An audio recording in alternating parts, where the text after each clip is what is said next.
Hello students, welcome to modern institute of education. हम लोग आज ज्योग्राफी का चैप्टर 2A पढ़ने वाले हैं। ये हम लोग का SBPD में जो दिया हुआ है उसी से हम लोग कवर कर रहे हैं, ठीक है। लगभग ये वाला NCERT SBPD बहुत अच्छा किताब है ना, तो उसी से हम लोग लगभग कवर कर रहे हैं इस चैप्टर को।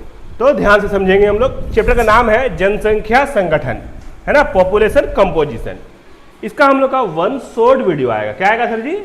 वन शॉर्ट वीडियो, है ना। वन शॉर्ट वीडियो में होता क्या है, लगभग जितना मेन बात है सबको बता दिया जाता है। एग्जाम के लिए आपको ऑब्जेक्टिव बताया जाता है, सब्जेक्टिव बताया जाता है, 2 नंबर वाला, 5 नंबर वाला। ये हम लोग का 2026 का जो बच्चा एग्जाम देने वाले हैं 12th का, उसके लिए बहुत इंपॉर्टेंट है, ठीक है, ध्यान में रखिएगा। तो चलते हैं हम लोग अब इसका मीनिंग को समझते हैं। जनसंख्या संगठन का अर्थ क्या होता है उसको जानते हैं, ठीक है। तो ठीक है, इसका अर्थ होता है, जनसंख्या संगठन का अर्थ होता है मीनिंग ऑफ पॉपुलेशन कंपोजिशन। इसका अर्थ होता है जनसंख्या संगठन का तात्पर्य है किसी देश या किसी क्षेत्र की जनसंख्या की विशेषताओं का अध्ययन इसमें शामिल है।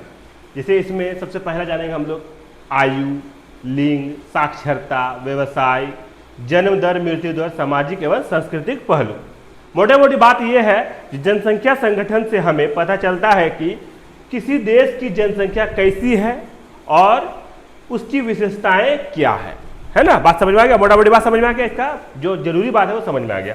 जो जनसंख्या संगठन से हम लोग क्या पता चलता है बाबूरे, किसी देश की जनसंख्या के बारे में पता चलता है और वहां का देश का क्या सोच है, मेंटेलिटी क्या है, उसके बारे में पता चलता है, ठीक है। तो चलिए हम लोग स्टार्ट करते हैं। पहला टॉपिक हम लोग का लिंग संगठन, सेक्स कंपोजिशन, है ना बाबरे। तो इससे क्या होगा बाबरे, जो कितना ज्यादा इसमें मर्द है कितना औरत है, इससे हम लोग को ये पता चलता है किसी देश में, है ना बाबरे। तो किसी जनसंख्या में स्त्रियों और पुरुषों के अनुपात को लिंग संगठन कहते हैं। बात समझ में आ गया, है ना। लिंग संगठन कहते हैं। इसे लिंगानुपात द्वारा व्यक्त किया जाता है। भारत में लिंगानुपात बराबर जो है वो 1000 पुरुषों पर स्त्रियों की संख्या है।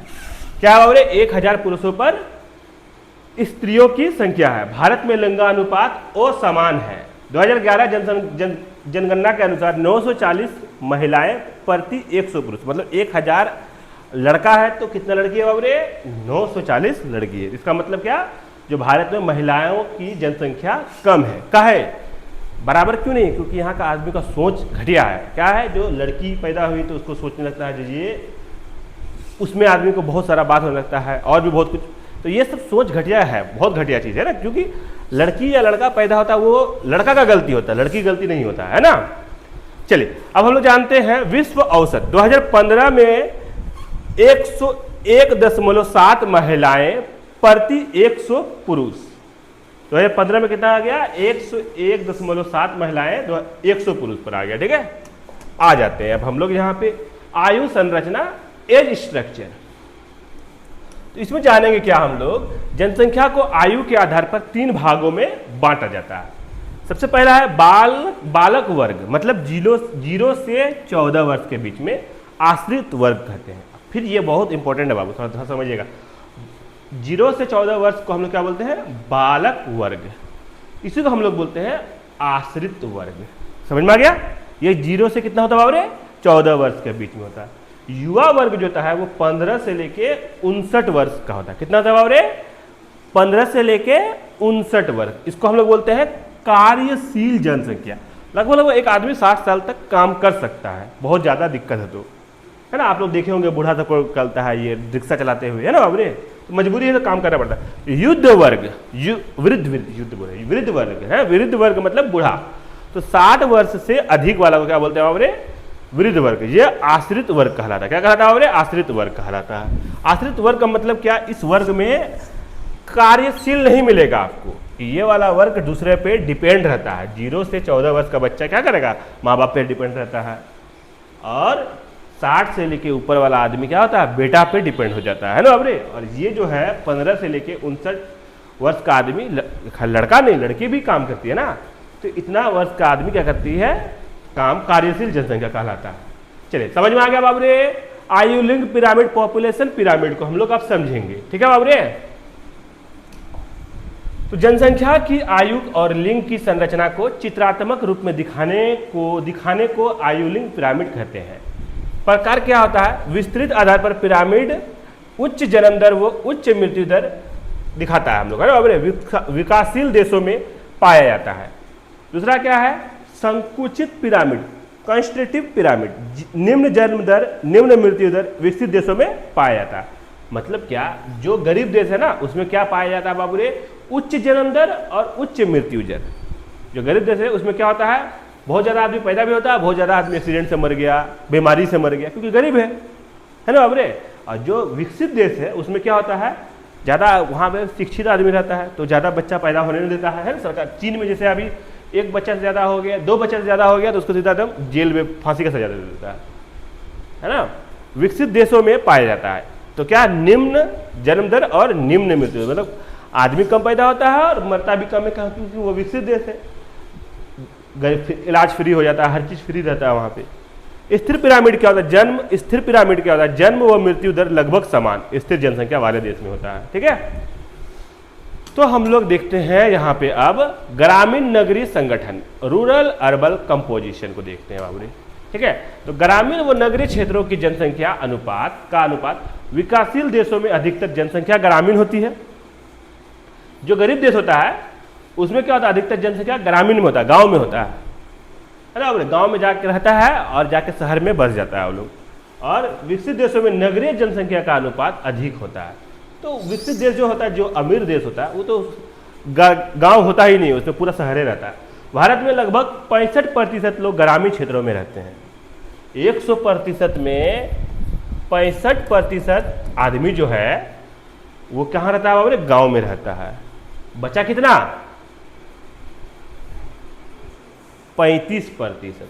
बस 35% ही शहर का आदमी रहता है, अब 65% गांव का आदमी। समझ रही है? भारत में लगभग 65% लोग ग्रामीण क्षेत्रों में रहते हैं। समझ में आ गया बात? तो शहर में काहे लगता है आदमी? गांव का आदमी जाके शहर में रहने लगता, प्रवास हो जाता है। इसलिए साक्षरता लिटरेसी, अब देखो ज़्यादा बच्चा पैदा कर देगा तो पढ़ा भी नहीं पाएगा, है ना बाबरे।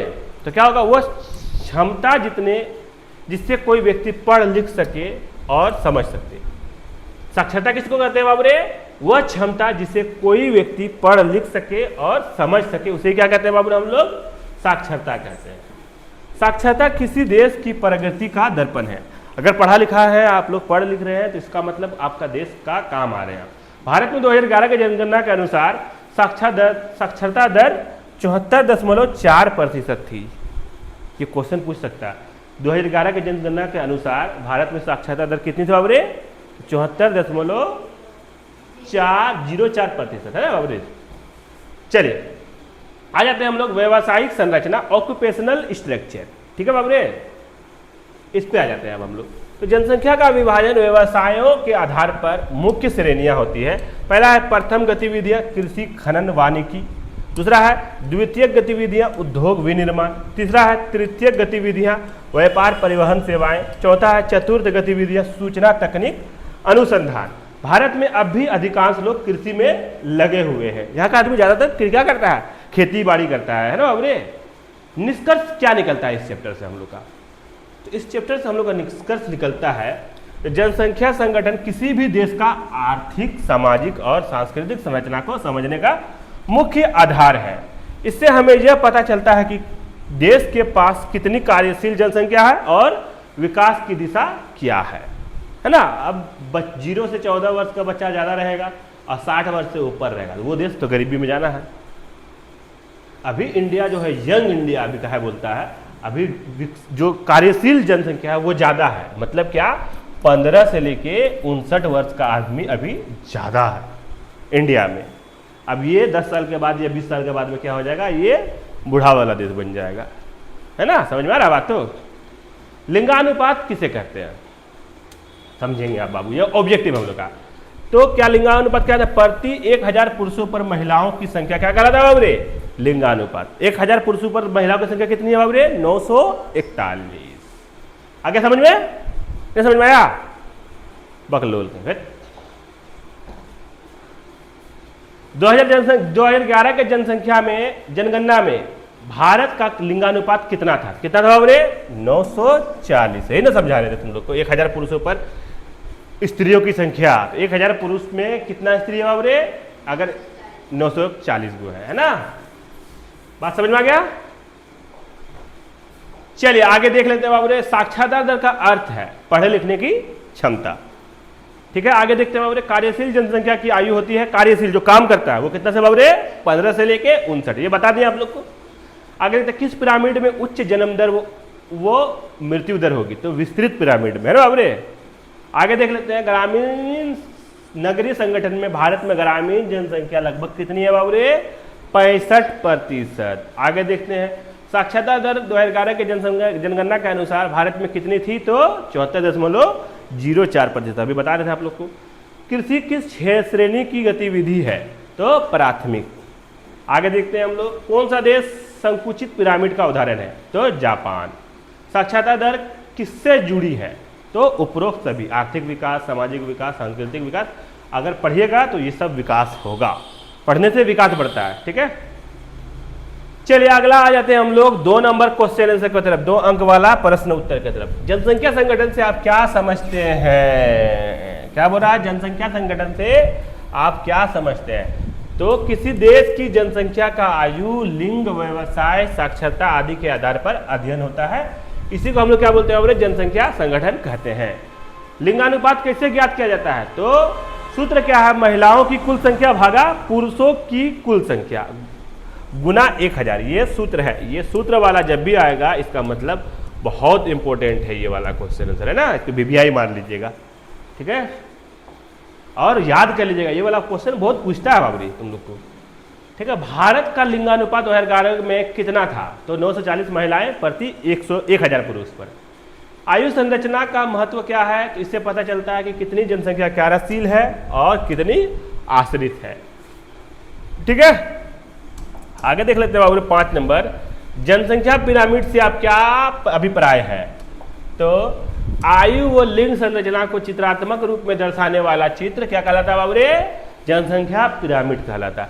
साक्षरता क्यों महत्वपूर्ण है? यह देश की सामाजिक आर्थिक प्रगति का दर्पण है। अगर पढ़ेगा लिखेगा ही नहीं आदमी तो फिर मौका बनकर रह जाएगा जिंदगी भर, गुलाम के तक खटाएगा आदमी को।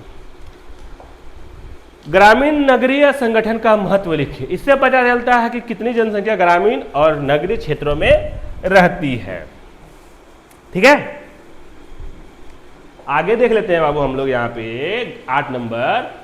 प्राथमिक गतिविधियों के उदाहरण दीजिए। तो बड़ा क्या होता है प्राथमिक गतिविधि? क्या होता है बाबू रे? कृषि, पशुपालन, वानिकी, खनन, ये सब क्या होता है? प्राथमिक गतिविधि होता है ना बाबू रे। याद रहेगा? याद रहेगा।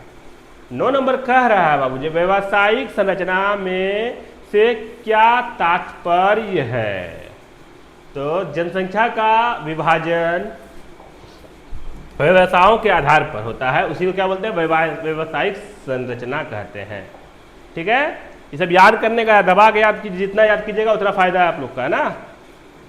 अगला है भारत की साक्षरता दर 2011 के अनुसार कितना थी बाबू रे? 74.0%। तो पूरा लिखेगा आप, यहाँ तक लिख दीजिएगा, उसको लिख दीजिएगा, बताया ना आप लोग को।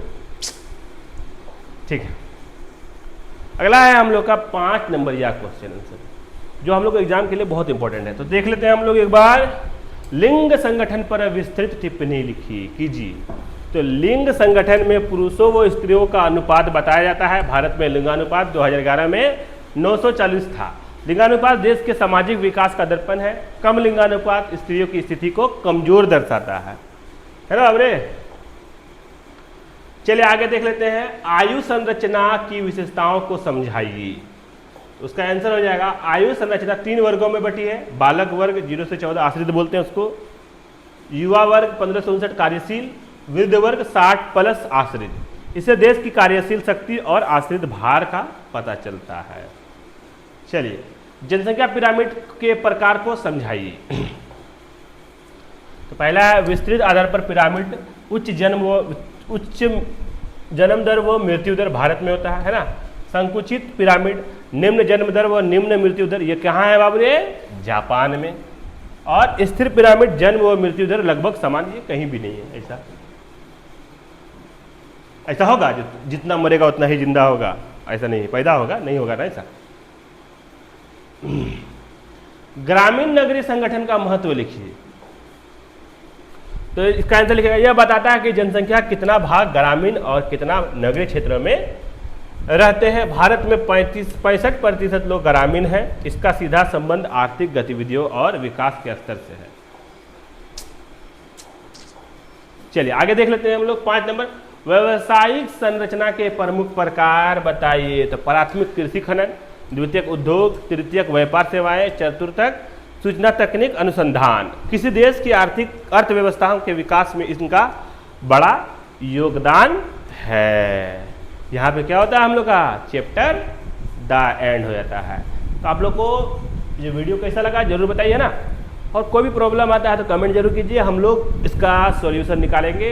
तो कैसा लगा है ना, मन लगा तैयार कीजिए। मिलते हैं हम लोग इसके बाद वाला चैप्टर में बहुत जल्द, तब तक के लिए